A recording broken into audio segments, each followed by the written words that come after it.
Hello and global greetings, friends, and welcome to Let's Talk About It with Danelle Boyles. And I'm coming to you from the US.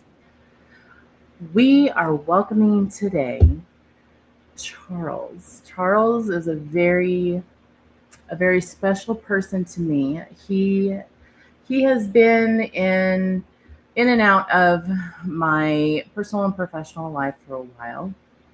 And I'm very at a loss for words when I'm speaking about Charles because he is a tremendous individual in his community.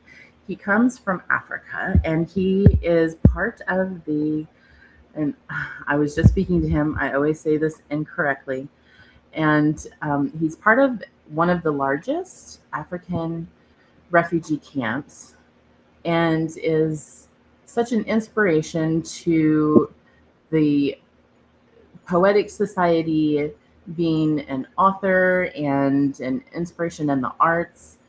And before I continue to stumble over my words, I'm going to let Charles introduce himself because this man is someone who I've known for a while, in and out of like I said, the poetic society.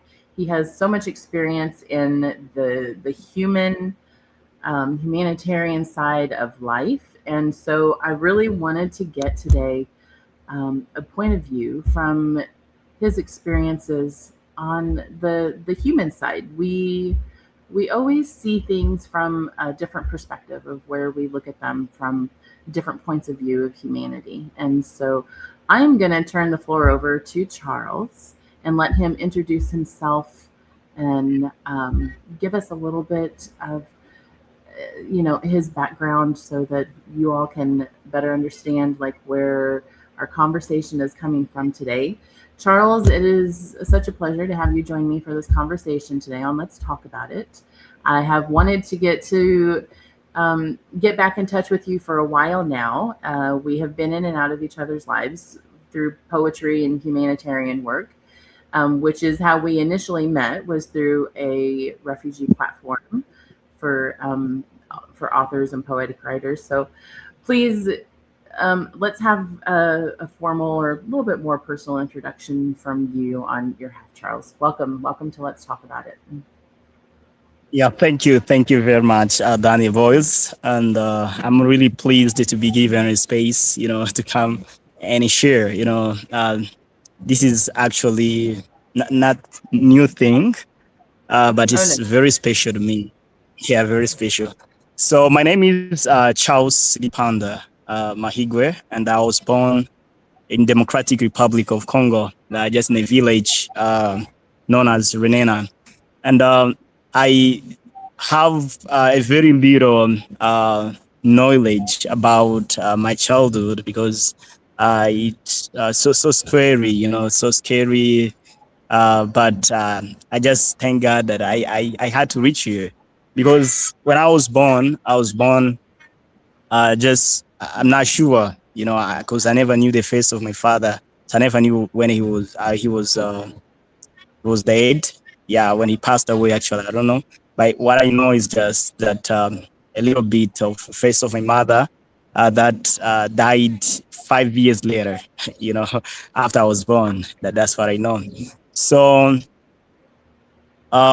as I said that I was born, it's like sorry, I was born in Democratic Congo, whereby I also reached about 14 years old and before I became a refugee.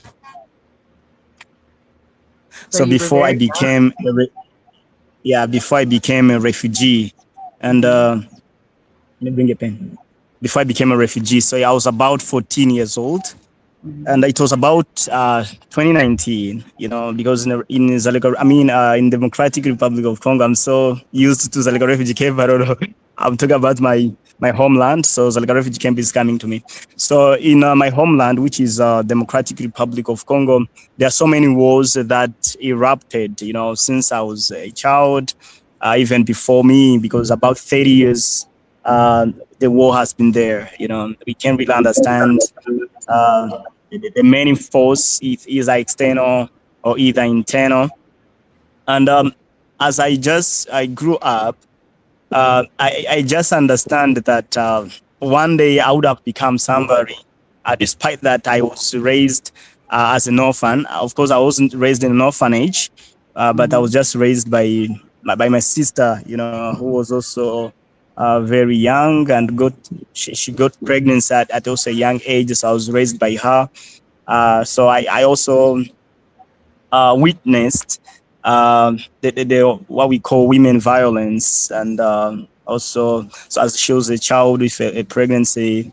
I'm not sure if her husband, but I mean his husband or husband, was sure loving her, whatever it is. But my childhood, I could really read and really see.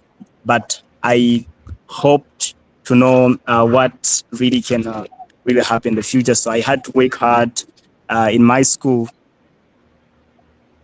because I did my primary school in Congo before I came here in Zarek refugee camp. So about 14 years old when I arrived in Malawi, which is Zarek refugee camp. As a child, as a teen, I saw everything normal. So I just saw everything normal, just as I found everybody, as I found everyone in a refugee camp. So we saw days coming, days gone. We saw nights coming, we saw nights gone. We saw the sun, we saw the dusk. So we saw dusty, we saw windy, we saw cold, we saw so many things, and it became like a home. I'm sure. But one thing I asked myself, because I had a language barrier, because in a new place, so everything must be new, language, culture, everything. But I really had to make sure that everything goes in line, so about 2 years, I started learning English, and then I completed my English as a foreign language. And I also took poetry as one way. At first, I saw poetry that can really help me to improve my spoken English and also even writing, because I found it though. But before me being drawn to poetry, one thing I loved was reading lyrics of some singers and also rappers like Eminem, Lil Wayne, Drake, Justin Bieber, and and also women, not just men. Like there is a Canadian singer. She sings in French, because I came in a French speaking country, so I was really drawn to that. So by reading those lyrics, and also living in a refugee camp, because I loved writing before, but I never knew where to start and how to get it started. Because when I left the Democratic Republic of Congo and found myself in Zareka refugee camp, I saw it like, this is the end of me. This is the end of my life. So I can't really do anything, as people just do have some illusions and everything based on the actual situation that you are in. So just after, by learning English, so I was once been given a chance to go and showcase anything. So I had to take a story just online. But the way I read it, some people from the audience told me, "You're amazing. You can do really good in spoken word artist in anything." And then I started drawing myself into poetry. So I didn't just start myself doing poetry. Rather, where I was learning English, it was Children Relief Service, which is CRIS, was offering free, English tuition, so that we can really learn. So I had also to group my fellow learners, and also the ones who were behind the previous classes, to gather them. That's how I came up with a poetry association. Yeah. So it was about the age, maybe in 11, it should be 11, because myself, I was about 16 years old. That's where definitely I knew that what I'm doing is poetry. And I found that poetry can really bring, a relief, can really, it's a therapy in short, because when I involved in it, it's whereby my first poem was about when at the age of 9. At the age of 9, it means at the age of 9 is whereby I recalled all the memories, of my parents, my late parents, also my sister, and every situation that we're in. So I had to write only poems based on the memories I had. And that's why I even had an idea to say I should come up with a book. And that book was going to become as a title in my memories. So it was just an idea that I got. I was not yet that a poet, an established poet, or having an idea how I can get an opportunity to publish a book. But I just had that hope one day I can have a book entitled in my memories, though it never came true, but other books have come true. So that's why I always dream. Yeah, that's why I always dream and see the dreams coming really true. As I said, in Congo, I had an ambition of becoming a philosopher, a psychologist, and also a sociologist. So those causes, they really gave me the meaning, of the surrounding and also the society that we are living in. Because my life in my childhood was really shaped by the philosophers like Karl Marx. Though my name is Charles, Charles was never a name given by my own parents. No, so it So has it's never not been there. So given name then. yeah, it's not. When I grew up, I wanted to become somebody, so I had to give myself the name Charles. I'm not sure if that name came from Carl, because Carl that is also Charles, which in French is also Charles, because I just knew that the guy was Karl Marx, a philosopher, should be from German. I'm not sure, because he rose in that era of European struggles and so forth. Apart from Very Karl Marx, interesting. we have Max Weber, Emile Durkheim, and so many philosophers. I was reading them. And I also had so many books, but history books. So I loved history. I never knew what I was going to do in the future. So I had so many books about history, especially the global history, not just African history, but the global history. I was understanding what was happening from outside at such a young age. But when I came in a refugee camp, so whereby at the age of 16, whereby I started writing poetry and came up with charlatans. Charlatans was just as I mentioned before, training and also teaching poetry, not just poetry, but also making sure that my fellow young refugees and also children became aware or prone to English as a speaking language, so that we can break these barriers. Yeah, Yes. until 2022.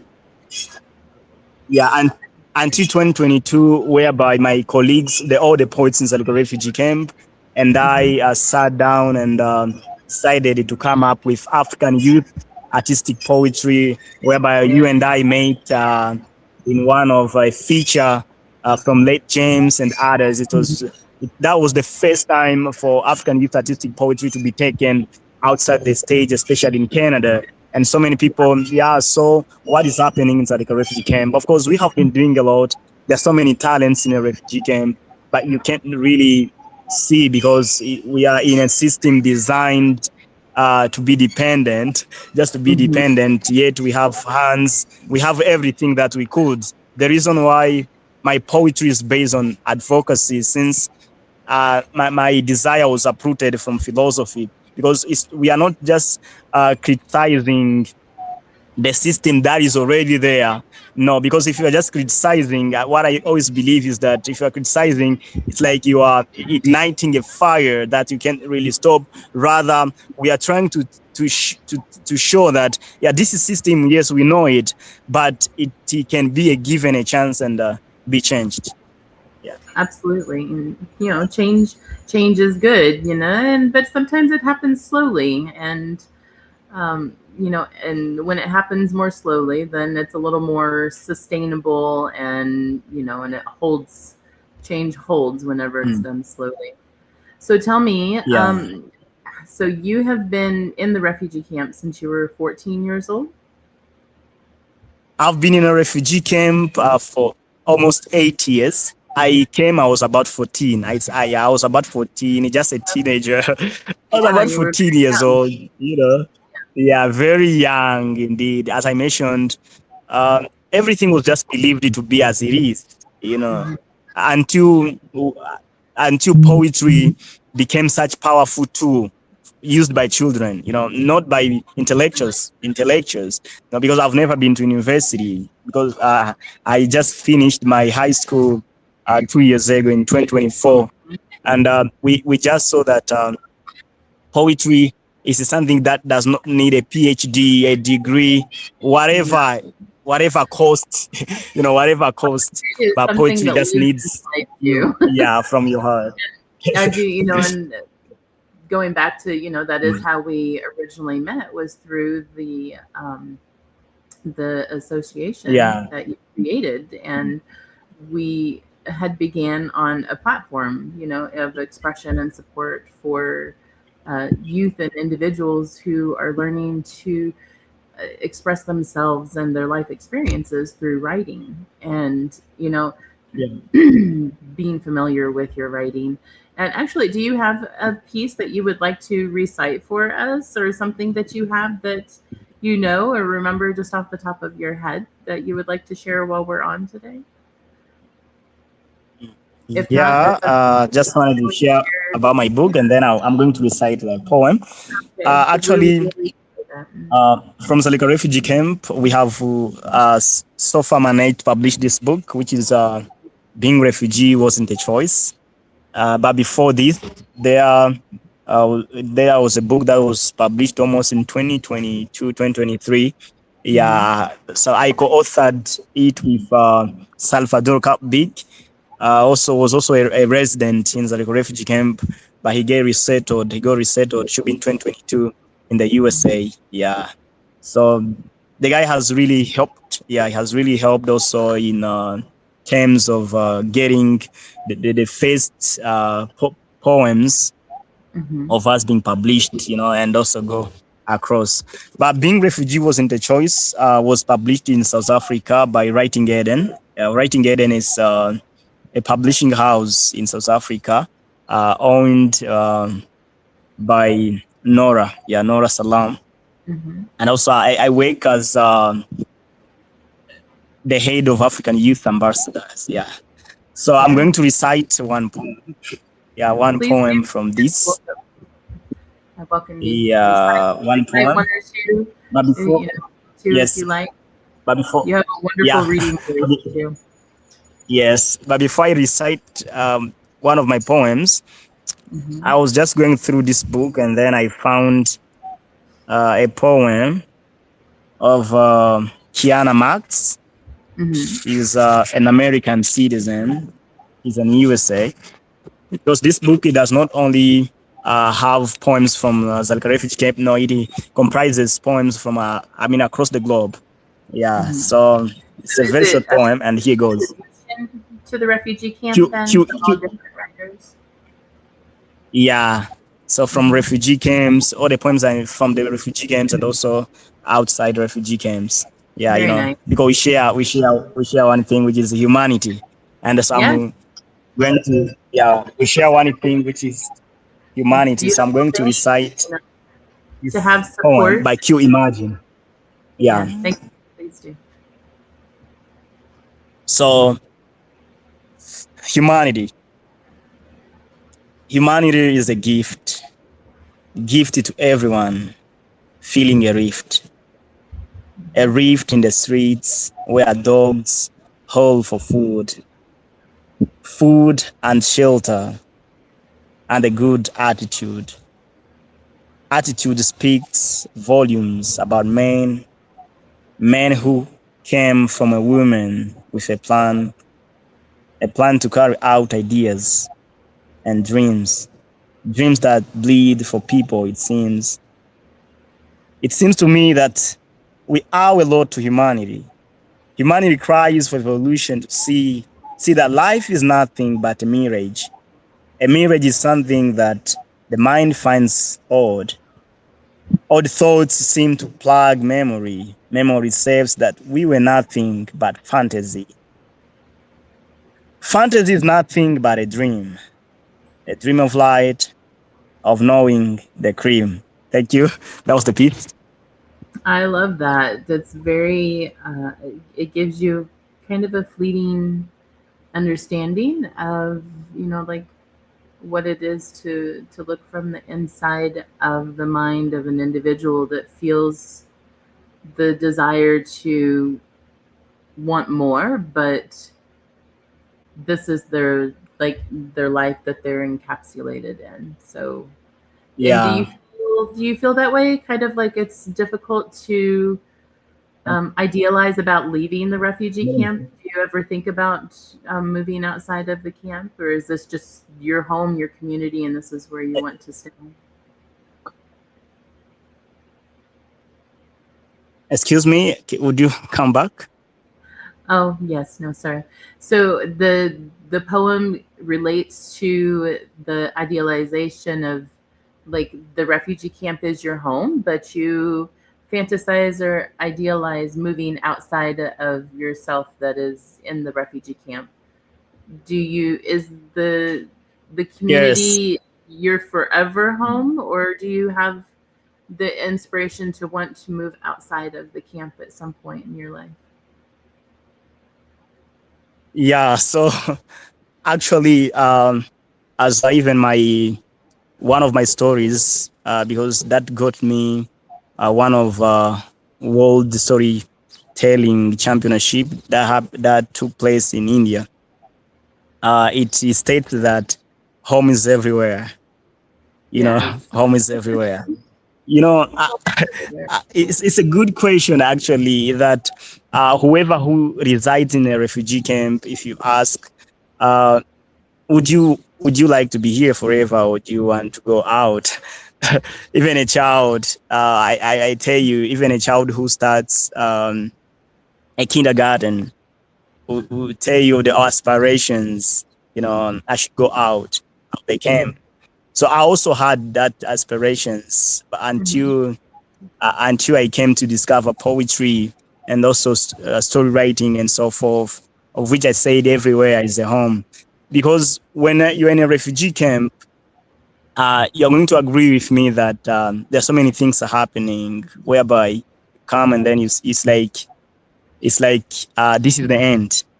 This is the end of me, as I mentioned before. Because in Mhm. my in the story, I said that a refugee camp is regarded as a grave of dreams, and this is the reality. This is the truth. Though we are confronting ourselves because we believe that life is designed to be lived, Mhm. and if it's designed to be lived, so whatever will come through the way, you have to face it, either suffering, either a joy, anything. you know so I shouldn't give you a direct answer to say that of course, if I say that I should just be here in a refugee camp, that's a total lie. Because about 8 years in a refugee camp, you don't really know where you are. It's funny. It's funny for people who are outside and those people who are doing humanitarian NGOs. Yeah, they keep on bringing aids to refugee camps. But one question is, or one point is to raise is to say, how long are you going to help somebody? You can't really help somebody forever. Until we try to make sure that uh, the people, either UNHCR, even United Nations also, because I've been having conversations with them, yeah, here and forth. They should really understand, and also the host countries that host refugees, they should really understand that a refugee was a person at first, you understand, and is a person now. So if the refugee was a person and belonged to a nation, so he had a citizenship, he was a citizen, but not just because he pro, he possesses a refugee status, then he should just be put, at one place of where he doesn't know where am I going to go out from here. You understand? Because you can agree with me that there's so many children in here that have been here for so long, been born here, and you find a child being having 25 years old in a refugee camp.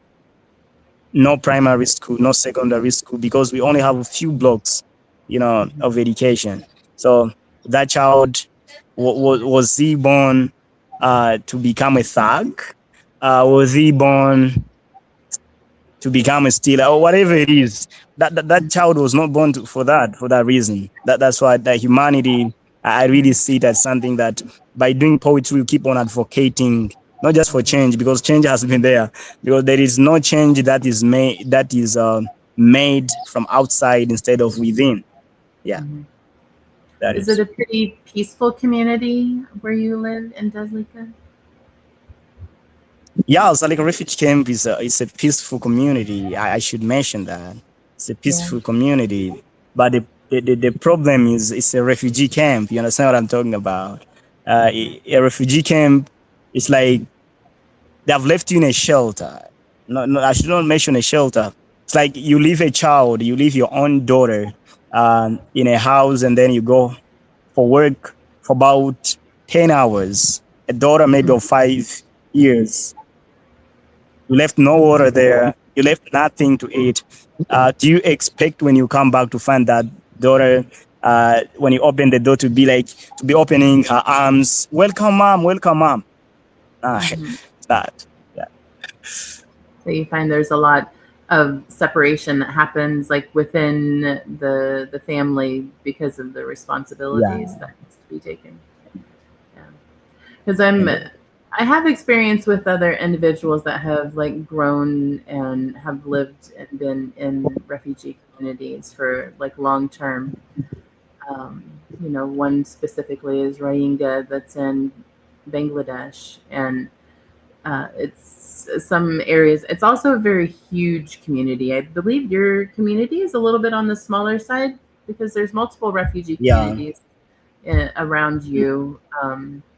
And yours is one of the smaller ones. So which that, I believe helps contain the chaos of, it's a very organized community, but like in Rohingya where it's huge and it's like, I think it's 1.5 million people. There's a lot of chaos in their community and there's a lot of war in the community. And so it makes me very happy to know that you live in a more peaceful community.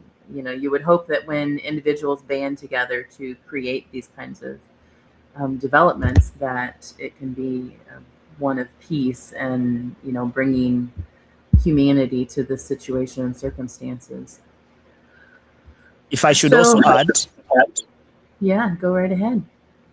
Yeah, so you see, Dzaleka refugee camp, as its name stated, Dzaleka is a Chichewa dialect, which says I'll stop. I'll stop. That's the meaning of Dzaleka. I'll stop. So this camp was first a prison. It was a prison, and it was prison before the migration and also refugees coming in here. It was just a prison designed. It was very cold. It was a very cold, very cold place, very wintered place. As such, if they could just throw you here, and then if you spend maybe a week and you're alive, they'll never jail you in a house, nothing like that. It's just open outside, and if you survive, then you say you stop, and they leave you. So which means the area itself, it was bad. Yeah, until they brought the refugees, should be 1998, I don't know. And then it was just designed to accommodate about 12,000 people. 12,000. From 12,000, now we are about 67, running to 70,000 people. Imagine, the place is very small, but there are so many people inside it. Children, women, men, So those things that we always write in our poems, they are real things, not imaginations, because this is the reason why I keep on teaching poetry. I can use artistic poetry. I've been teaching for about 4 years at AAP. And when I have conversations with them, I always ask, what do you think you write poetry? They'll give all of them aspirations and everything, not just imaginations, but the real situations, the real life that they are living. Because you agree with me that having AIDS card, as I mentioned earlier, having AIDS cards, like there is no more donations, there's no more help for refugees. So we are just living in with no food, with no water, nothing, and we can't even be given a free movement. A free movement's like going outside the camp, not outside the country. I don't really understand about this. So people put policies, I believe, to favor themselves. Yeah, because through we name ourselves film. I don't know if you've heard about it on Facebook. I've been sharing about it. It was documented by the home storytellers in the from USA, the home storytellers from the USA, and then they came here and then they documented our daily life. Only poets from Zalika refugee camp, especially AAP. So if you watch that film, I believe it will be out, but there are so many festivals in the USA. It should be in August. There is already one. I'll share you a poster so that you can maybe make a day and go and watch it. So a real life in Zalika refugee camp. And you can just see how we are designed to live. It's not there to criticize the conditions, but for people to know, the real life in And Africa, or real awareness. life. Yeah, individuals have Yeah, to have awareness. As people, they tend to live in their own little world and not consider or think about what's going on in the rest of the world. And there's very much an indeed. imbalance in life. And to be able to help, there has to be awareness. And it sounds like resources are becoming more difficult to come by in your community, and that is not humane for individuals to struggle in such a way in life that you don't have proper food and water, and to not be able to leave your community in order to get those resources it's a very difficult position to be in. Charles, I know our time is probably going to be coming to an end here in the next 5 to 10 minutes, and I want to make sure that you have a proper closing to our conversation. So I just wanted to let you know that we're getting close on time.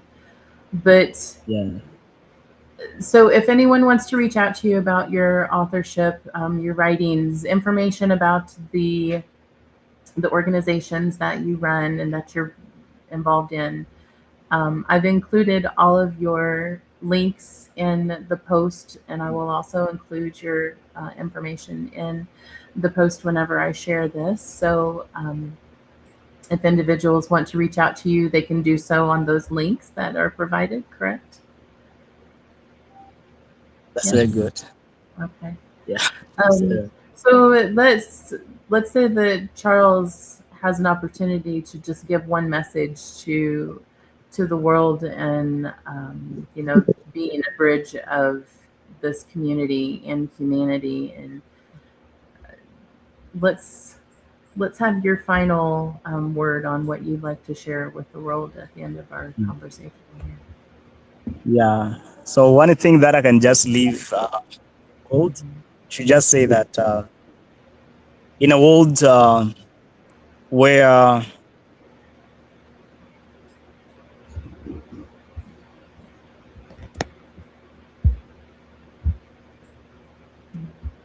think we have a technical issue. We seem to frozen up. Are you with me, Charles?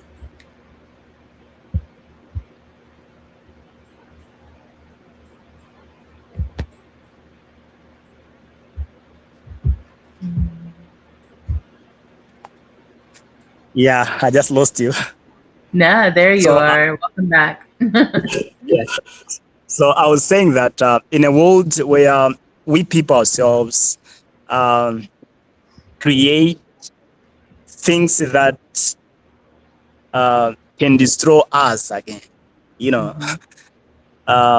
it's very funny. because I really understand that there is nobody who ever dreams of being born in a war, as I was born in a war, and also being raised in a war, as I'm raised in a war. But we can still change the narrative. And how do we change the narrative is by ourselves also, because the one who has been violated, especially people who are living in a system that it was designed by people and they know the reality of them designing it. And we can't really wait for people from outside to come and advocate for us. Rather, we should have that drive to be advocating for ourselves. I may not be here tomorrow, but I know what we have left behind us, especially the African Youth Artistic Poetry.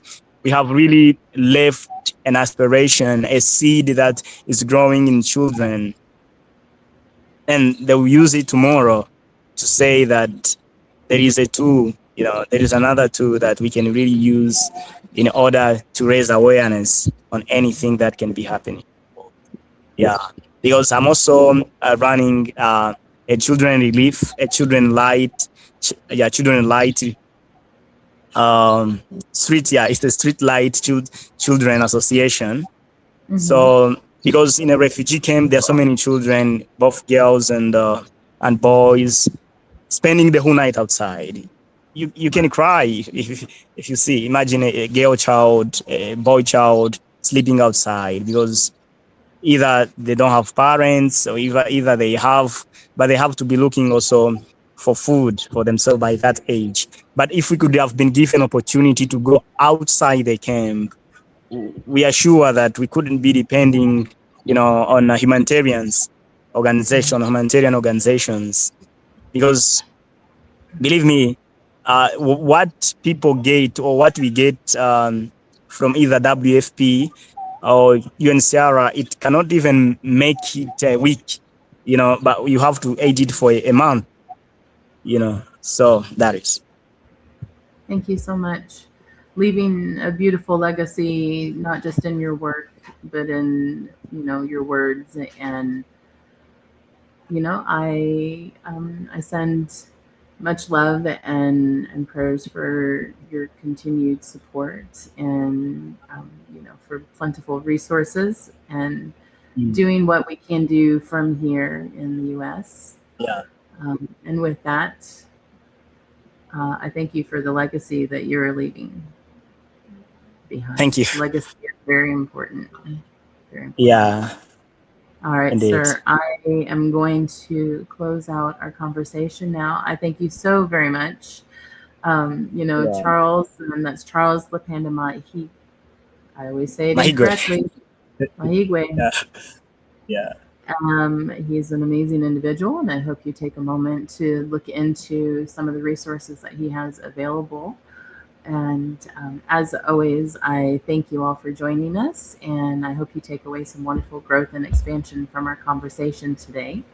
And to remember to keep learning and expanding those minds, hearts, and horizons. And until next time, namaste. Yeah, bye-bye.